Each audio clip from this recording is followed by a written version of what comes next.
Indonesia, salam Nusantara dari Sabang sampai Merauke, dari Mangas sampai Pulau Rote. Mantaplah iman kita, mantaplah kasih kita, mantaplah pengharapan kita. Tentunya dalam Yesus Kristus menjadi Tuhan dan Juru Selamat kita dan Juru Selamat dunia. Jangan katakan bahwa Yesus bukan Tuhan, jangan katakan pula bahwa Yesus bukan Juru Selamat. Dia adalah Tuhan, dia adalah Juru Selamat. Kalau engkau percaya, engkau akan diselamatkan. Kalau tidak percaya, engkau akan dihukum. Yohanes 3 ayat 36. Dalam Yohanes 14 ayat yang ke-6, Yesus berkata, "Akulah jalan dan kebenaran dan hidup, tiada seorang sampai kepada Allah kalau tidak melalui aku." Dan juga Alkitab mengatakan dengan jelas dalam Kisah Rasul 4:12, Petrus mengatakan, "Dan keselamatan tidak dalam siapapun juga selain dalam Dia Yesus Kristus, karena di bawah kolong langit ini tidak ada nama lain yang diberikan kepada manusia yang olehnya kita diselamatkan." Dan Kisah Rasul 16 ayat 31, Paulus mengatakan, "Percayalah kepada Tuhan Yesus Kristus, maka engkau dan seisi rumahmu engkau akan diselamatkan, engkau dan seisi rumahmu." Mantap! Puji nama Tuhan. Dan semoga kekuatan Tuhan, kekuatan firman, kekuatan Roh Kudus akan terus menyertai kita. Dan damai sejahtera Allah yang melampaui segala akal akan memelihara kita di sore hari ini. Semangat sore tetap berharap, semangat Roh Kudus tetap ada dalam hidup kita. Sebelum kita mendengarkan firman Allah, mari kita berdoa. Kami tidak mau menjadi orang yang gagal, tapi kami mau menjadi orang yang sukses. Dalam nama Yesus, haleluya, amin. Kegagalan Saul ketika memimpin, itu tema kita yang saya ambil masih dalam 1 Samuel 15 ayat 1-3 ya, tapi saya akan membaca ayat yang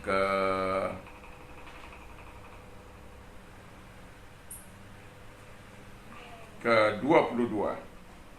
Tetapi jawab Samuel, "Apakah Tuhan itu berkenan kepada korban bakaran dan korban sembelihan, sama seperti kepada mendengar kepada suara Tuhan? Sesungguhnya mendengar lebih baik daripada korban sembelihan, memperhatikan lebih baik daripada domba, lebih baik daripada lemak domba-domba jantan." Jadi di sini kita bisa melihat bahwa ayat yang ke-24,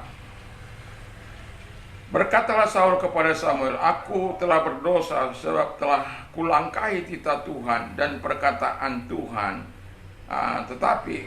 perkataanmu. Tetapi aku takut kepada rakyat karena aku mengabulkan permintaan mereka." Haleluya. Seorang pemimpin rohani, ketekunan kesuksesan seseorang pemimpin rohani bergantung kepada devotion kepada Allah. Yaitu, saya ingatkan ini, devotion ini penting, kesetiaan, ketaatan, dan supaya kita menjadi kesayangannya Tuhan, milik kesayangannya Tuhan, yang dipelihara, dilindungi. Karena apa? Kita setia dan taat melakukan apa yang diperintahkannya. Tapi Saul yang dilantik oleh Samuel, yang diurapi oleh Samuel, yang memang itu atas izin Tuhan, tapi justru melakukan apa yang tidak menyenangkan hati Tuhan. Yang pertama dikatakan Saul tidak taat kepada perintah Tuhan.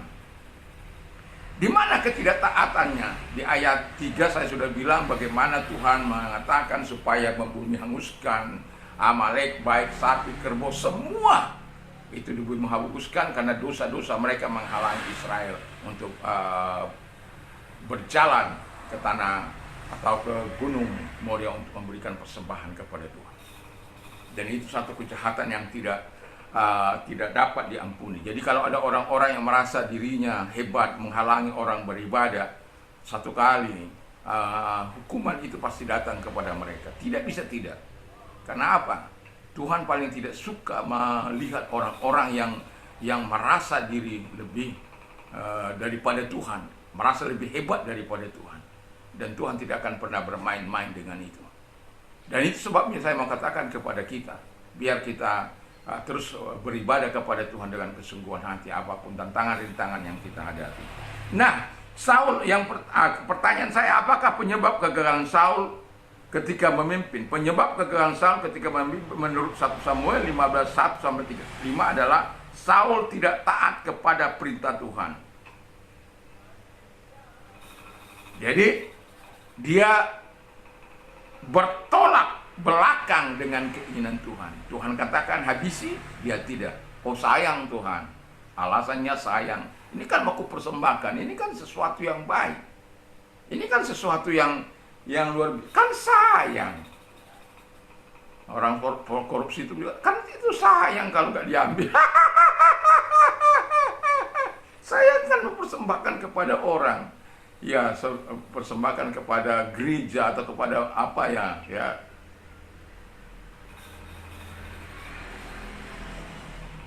atau kepada orang-orang miskin, dan berapa yang kau serahkan? Dan itu pun tidak berkenan di hadapan Tuhan. Kenapa? Caranya tidak baik. Cara kamu mengambil uang tidak baik, korup, melakukan kejahatan, melakukan dosa.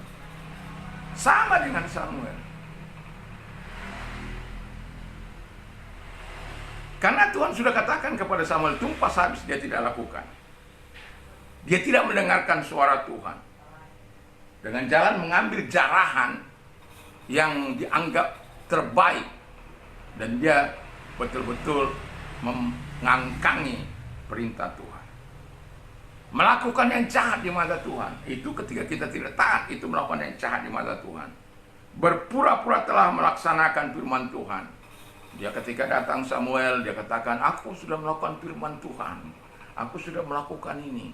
Dia pasal 15 ayat 13. Dan Samuel ketika dia bilang, apa itu suara domba, apa? Mbek, gitu ya.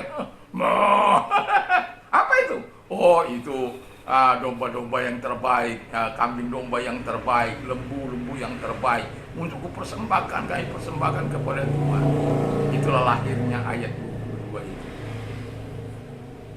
Anda tidak boleh berkamuflase dengan kepura-puraan atas nama Tuhan. Apalagi kita bertindak atas nama Tuhan untuk melakukan sesuatu yang dilarang oleh Tuhan. Yang kedua, Saul menolak firman Tuhan. Saul melakukan keinginan sendiri, bukan keinginan Tuhan. Jadi, keinginan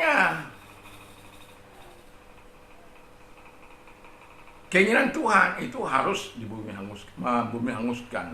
Tetapi keinginannya berbeda. Karena ketika kita bersebelahan dengan keinginan Tuhan, kita tidak mau taat kepada Tuhan, kita akan tidak baik. Keadaan kita tidak akan baik-baik saja. Coba lihatlah orang-orang kalau bersoal pasti cari benarnya sendiri. Jarangnya menceritakan kronologis yang sebenarnya terjadi. Kalau boleh perkataan-perkataan seperti pengacara, perkataan-perkataan yang dapat diputar-putar untuk memutarbalikkan kebenaran. Demikian juga orang-orang memutarbalikkan firman Allah. Katakan itu donditan, padahal dia bukan orang percaya. Katakan itu kain nama, dan yang lain-lain lah, ya. Saya tidak mau ingat nama-nama mereka. Lebih baik nama ingat firman Tuhan saja, ya.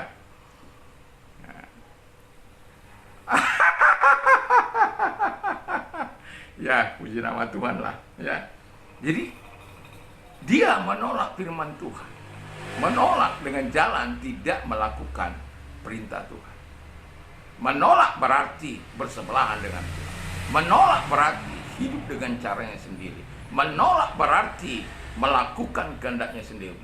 Menolak berarti bersahabat dengan dunia. Menolak berarti bersahabat dengan setan. Dan kalau engkau bersahabat dengan setan, engkau gak akan pernah menang melawan Tuhan. Itu sebabnya hari itu juga divonis bahwa dia ditinggalkan oleh Tuhan.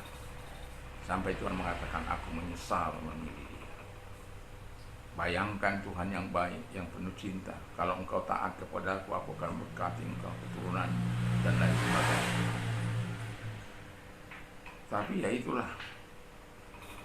Bahkan Tuhan katakan, aku mengangkat engkau dari suku yang terkecil, yang tidak berarti. Kuangkat kau menjadi raja, dimuliakan, ditinggikan, dimaksudkan, mendapat yang terbaik dari rakyat. Tapi tidak melakukan perintah Tuhan. Itu membuat hati Tuhan sedih. Yang ketiga, Saul takut kepada rakyat. Ayat 19 coba saya baca. Ayat 24. Berkatalah Saul kepada Samuel, aku telah berdosa sebab telah kulangkahi titah Tuhan dan perkataan, tapi aku takut kepada rakyat, karena itu aku mengabulkan permintaan mereka. Karena takut kepada rakyat, mengabulkan permintaan mereka. Seorang pemimpin tidak boleh takut kepada bawahan, apalagi kepada bawahan. Itu sebabnya kau jadi pemimpin. Kau punya otoritas di situ. Kau punya kuasa di situ, kau punya wewenang di situ. Tapi di bangsa ini banyak kali kan orang pemimpin untuk dilayani, bukan melayani. Jarang itu seperti Dedi Mulyadi, Gubernur Jawa Barat. Jarang itu seperti Shirley Swanda dari Maluku Utara itu.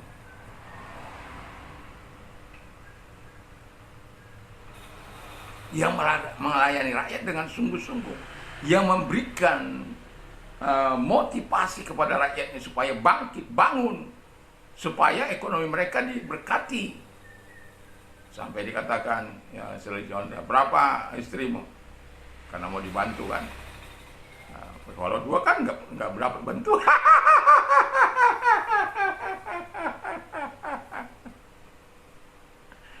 Artinya bahwa sesuatu yang dipercayakan kepada mereka akan dipertanggungjawabkan oleh mereka. Dan mereka-mereka yang tidak punya lahan, suruh catat supaya mereka diberikan hak-hak mereka yang sebagai orang-orang miskin. Saya melihat kalau ada di tempat saya ini ada banyak orang-orang yang terlantar, nggak tahu bagaimana pemerintah. Di sini saja sudah ada 3 orang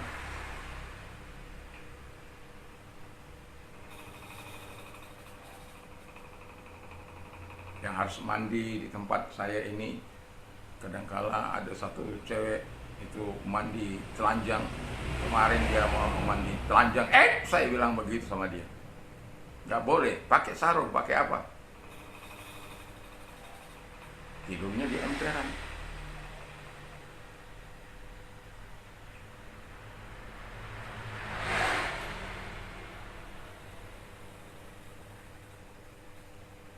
Padahal 33-34 itu bahwa negara memberikan jaminan kepada orang-orang terlantar, ya, ekonomi dikuasai oleh negara supaya memberikan kesejahteraan bagi rakyatnya. Orang rakyat yang miskin itu menjadi tanggungan negara. Di mana tanggung jawab negara di situ? Mereka-mereka yang terlantar itu. Ini aja yang di sini saja, belum lagi yang lalu lalang. Dan itu sebabnya pemimpin perlu memperhatikan. Itu sebabnya dia pemimpin. Dia punya akses kekuasaan, dia punya akses dana untuk memberikan yang terbaik bagi rakyat ini. Tapi kalau dia tidak mempunyai hati, ya susah. Seperti Saul ini, dia takut kepada rakyat. Sehingga dia dengan tegas melanggar perintah Tuhan, dengan tegas menolak Tuhan, lebih mencintai rakyatnya. Kita tidak boleh, kita harus lebih menghormati Tuhan daripada rakyat. Kalau rakyat tidak sejalan dengan keinginannya seperti itu, jadi dia berani melawan. Kalau orang-orang bermain-main dengan kekuasaan mereka, dia lawan, dia tahu dia paling orang yang tertinggi di Jawa Barat. Itu nggak main-main, kekuasaan yang diberikan kepadanya nggak main-main. Tapi bukan karena dia dia hanya melawan tikus-tikus itu, dia hanya melawan pejabat-pejabat yang tidak bekerja itu. Dan saya bersyukur bahwa ada banyak orang-orang yang meniru gaya kepemimpinannya, dari kepala desa, lurah, camat, bahkan bupati, dan lain sebagainya. Kiranya teruslah melakukan yang terbaik bagi bangsa ini. Jangan seperti Samuel yang akhirnya gagal menjadi seorang pemimpin yang seharusnya kepemimpinannya begitu kuat karena disertai Tuhan. Tapi karena dia tidak taat kepada Tuhan, dia tidak sungguh-sungguh melakukan firman Allah, dan dia tidak takut kepada Allah, justru takut kepada manusia, ya akhirnya dia digeser dari kedudukannya sebagai raja. Jadi sebagai pemimpin, sekali lagi saya katakan, kesuksesan seorang pemimpin rohani bergantung kepada devotion to God. Jadi devotion kita kepada Tuhan yang berarti itu di dalam devotion itu ada kesetiaan, ada ketaatan, ketergantungan kita kepada Tuhan. Biarlah kita menjadi orang-orang yang bergantung sepenuhnya pada Tuhan. Tuhan memberkati. Mari kita berdoa. Terima kasih Tuhan, segala sakit penyakit yang mereka derita, kalau engkau sedang sakit, arahkan tanganmu kepada Tuhan. Dalam nama segala sakit penyakit yang berita keluar, dan juga mereka-mereka yang susah, yang menghadap. Dalam nama Yesus engkau yang susah, arahkan tangan kepada Tuhan. Dengarkan firman Allah, marilah kepadaku hai kamu yang Kristus dan berat berat, aku akan memberikan kelegaan. Dalam nama Yesus segala kesusahan yang mereka derita, Tuhan tolong, Tuhan datang kepada mereka dan memberikan apa yang mereka butuhkan. Terima kasih, dan kami semuanya menjadi orang-orang yang taat kepada Tuhan. Dalam nama Yesus, haleluya, amin. Puji nama Tuhan, karena ada suara yang sudah bunyi, kita singkatkan saja walaupun sebenarnya sudah panjang. Kalau Anda mau berdonasi, ada nomor-nomor di bawah ini. Mantap, mantap, mantap.